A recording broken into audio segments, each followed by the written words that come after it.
نه بسال میشه. ای چقدر فاصله داره.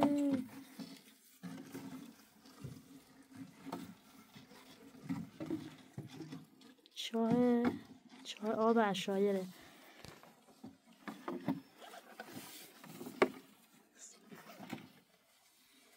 قدمتش مال چه ساله یا زمان خود؟ چند هزار 2000 سال کنم. این برمیگرد به زمان گبریا. خیلی عالی. عمیق ترین چای که تا به حال دیدم فکر کنم همینه. آره. چیز اولوش 15 متر ارتفاعش میشه. 15 متر؟ نه کوی تنابه نه کوی ایشون نگاه یک میه خالیه نه میخوایم آب بیتر بیاریم از داخل چای. این ظرفه. خب دوستان همونجوری که مستحضرید ما امروز اومدیم کمرآب، اینم قناده. میخوایم از این چای آب در بیاریم استفاده کنیم. آب شرب چیز اولوش 15 متر ارتفاع. کنیم. آره داره پر میشه. بله همونجوری که تو فیلم ملاحظه میکنید ظرفمون در حال آبگیریه. بله خواهی سفو بکش بالا. بله پره احسنت یا حسین.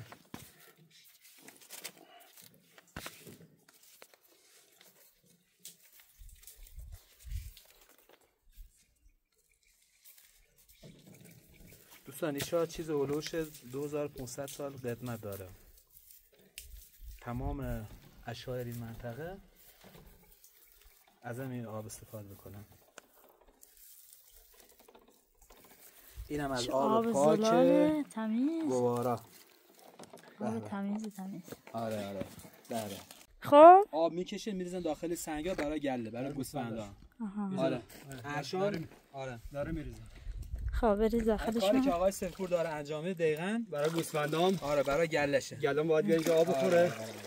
بله پر میکنن برای گوسفندا. شایر که بیان اینجا آب بخورن.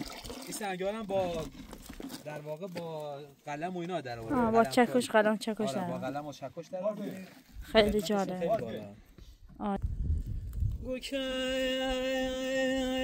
کن مالا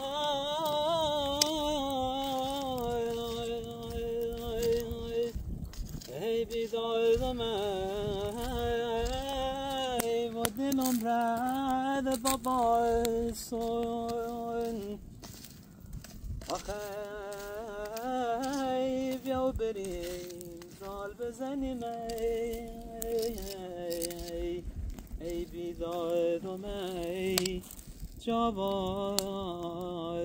هالسون یکی نیخواستم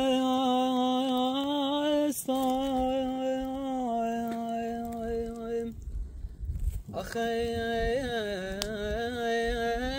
ای بیداد بخونه بکنه خارز دلامونه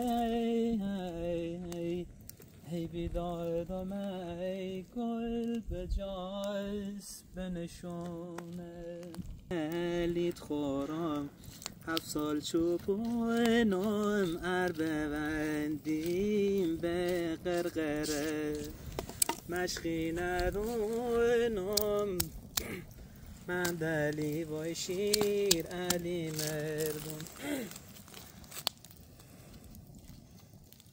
شمشیر ای علی مردم شمشیر ای علی مردم طلای بیغش به زمین برشیزنه به آسمون تش ممدلی وای شیر علی مردم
بدأت فقط بيا جرش.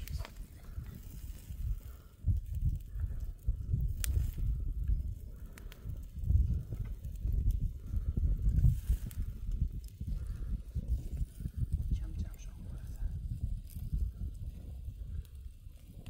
أنا بيتها لازم.